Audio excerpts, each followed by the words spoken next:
Hey guys, welcome back to Tutorials by David, and in this video let me show you how to add exercise to Samsung Health.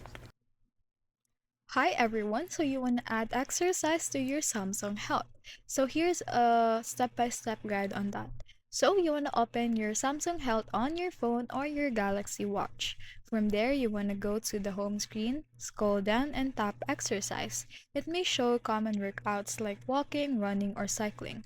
After that, tap additional button or the plus sign button, add workout button, or select all exercises to browse the full list of workout types. Next, you want to choose the exercise you want. For example, strength training, yoga, or swimming.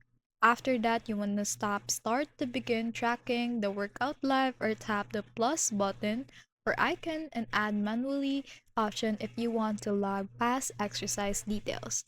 If logging in manually, enter duration, calories burned, and other details, then tap save. If your exercise will now appear in your Samsung Health history and contribute to your daily activity stats. Tip: if you're using a Galaxy Watch, you can start workouts directly from the watch and they'll sync automatically to your Samsung Health on your phone. And that's it on how to add exercise to Samsung Health on your phone.